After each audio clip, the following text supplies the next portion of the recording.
this particular lecture is on actuation.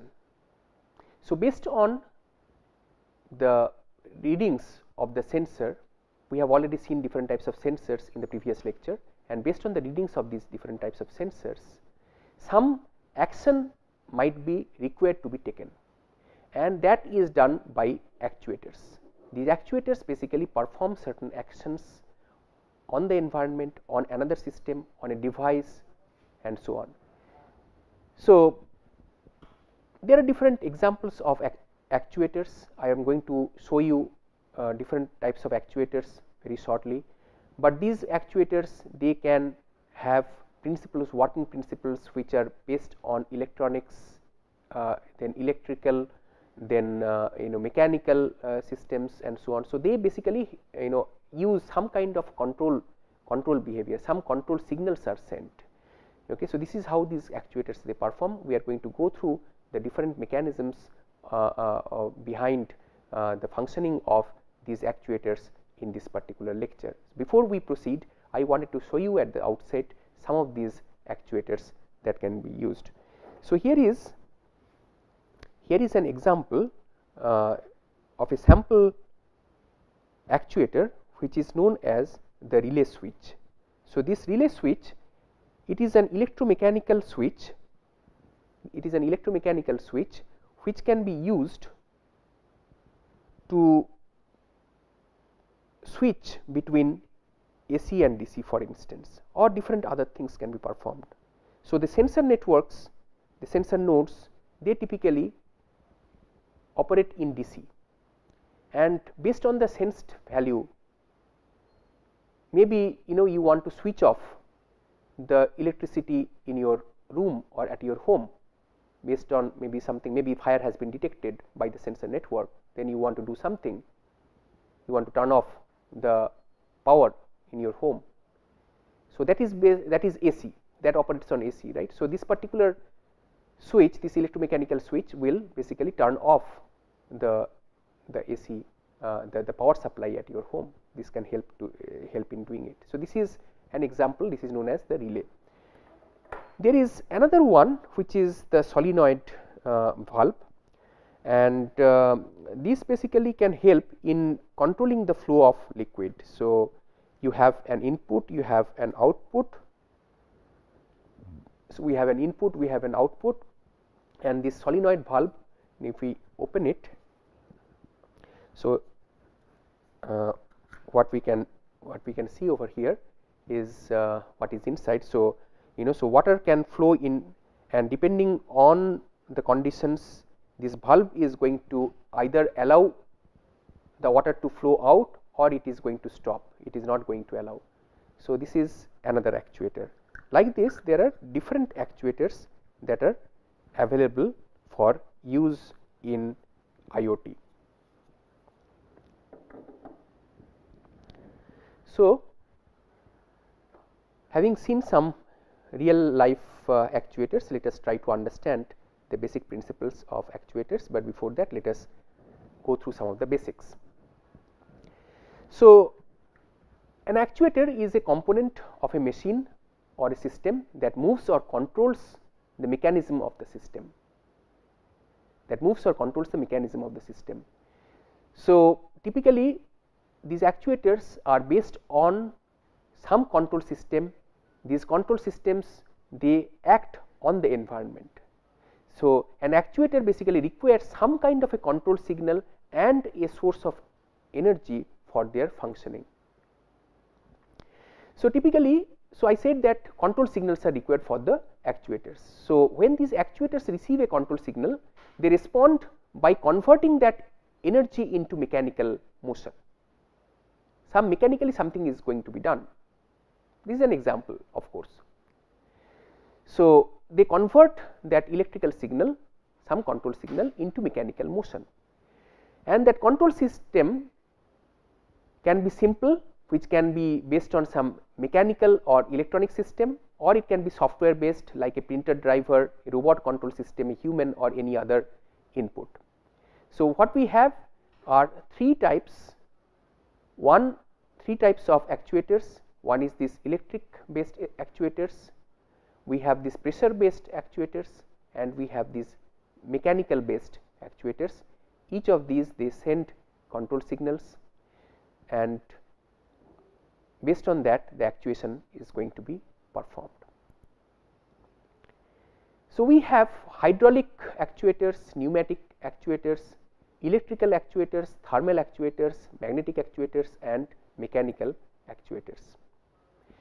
So, as this name suggests, these hydraulic actuators consist of a cylinder or fluid motor that uses hydraulic power to facilitate mechanical operation. The mechanical motion is converted to linear, rotary or oscillatory motion.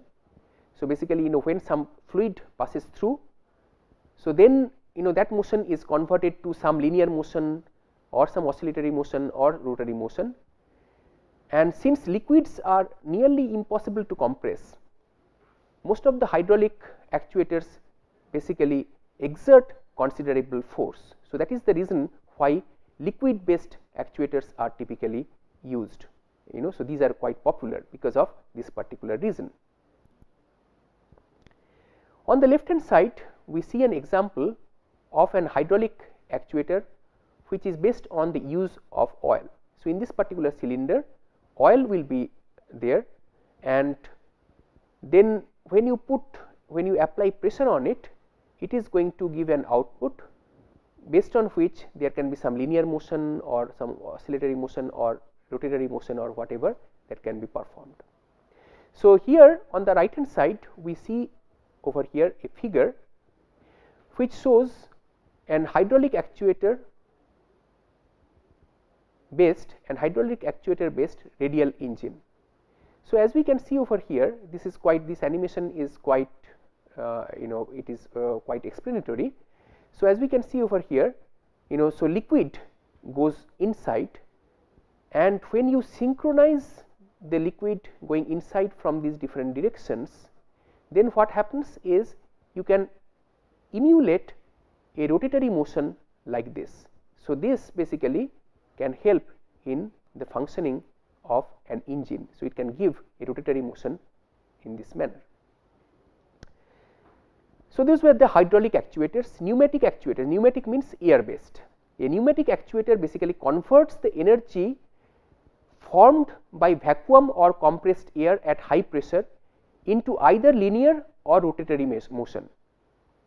So, the rack and pinion actuators are typically the pneumatic actuators, and these are used for valve controls of water pipes. Pneumatic actuators basically exert lot of force, and for example, the pneumatic brakes can be very responsive to small changes in pressure that are applied by the driver. So, pneumatic brakes are quite common in different like trucks etc., they use pneumatic brakes.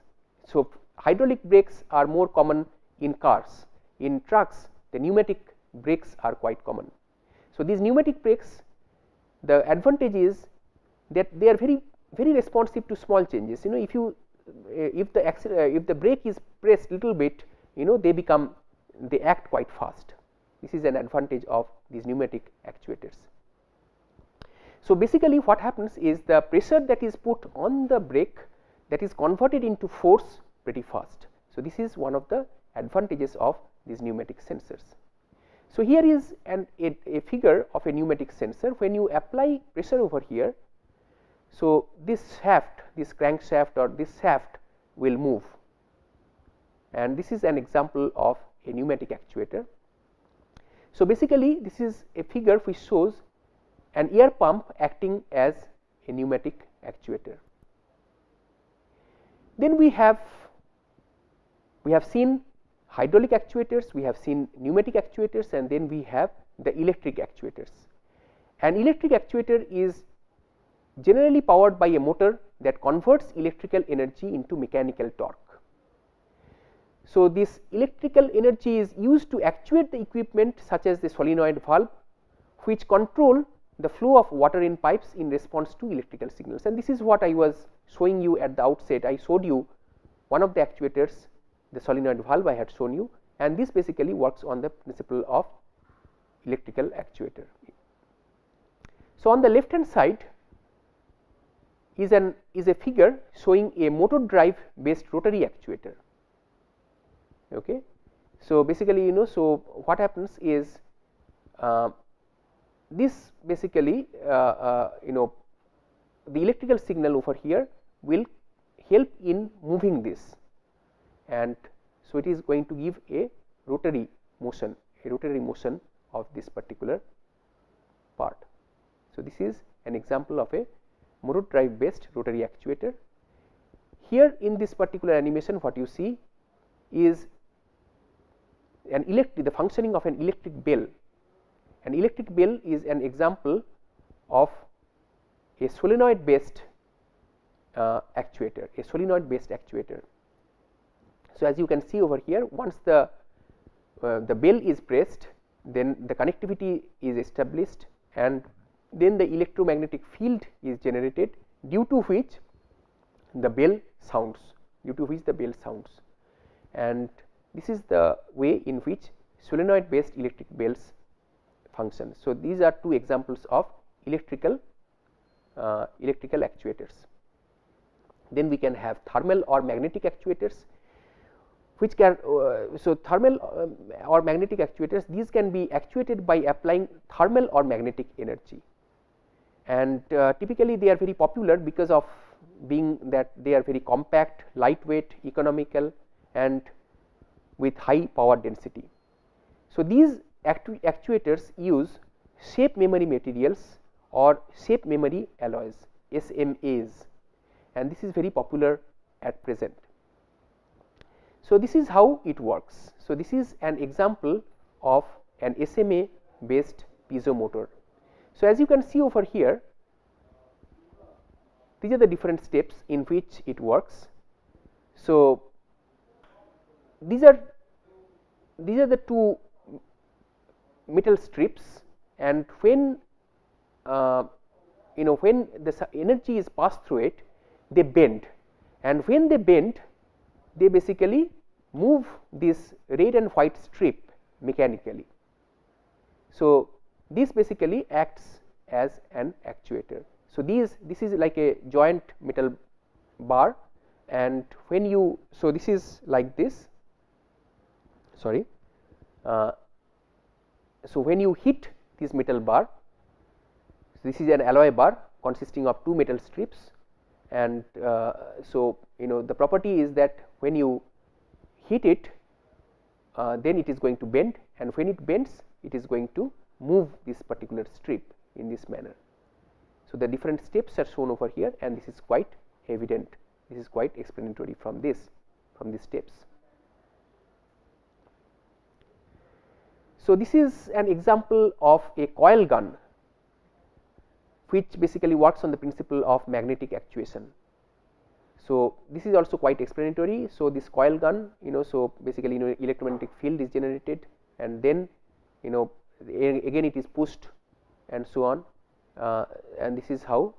So, basically the functioning of the hyperloops, at present people are talking about hyperloops, right. So, presenting the functioning of the hyperloops are also based on this particular principle.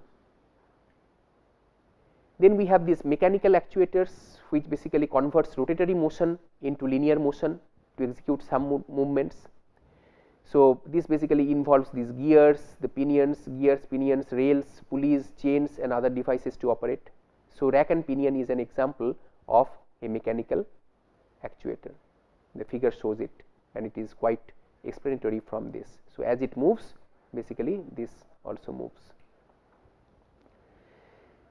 So, a crankshaft is another example of a mechanical actuator. So, this is how the crankshaft works. So, as this thing moves in this manner, so this gives this one a mechanical motion, a rotatory motion. There are different soft actuators which are actually polymer based and are designed to handle fragile objects like fruit harvesting in agriculture, or in biomedicine, handling internal organs of human beings, and typically these are used in robotics. So, soft actuators are also quite popular, and these basically use something known as the SMPs, the shape memory polymers, which are actually polymers, and the behavior of the polymers will change depending on the stimuli. The stimuli for these polymers are the light, electrical signals, magnetic signals, heat, pH, etc., etc. They have different properties. These polymers, they behave differently due to these different variations in these physical properties. Then we have the light activated polymers. These polymers basically get activated through light stimuli, and these are also quite popular. So, what we have seen are different actuators, their actuation principles, and different diagrams and figures of them, and at the outset we have already seen some real actuators that can be used for building IoT based systems. Thank you.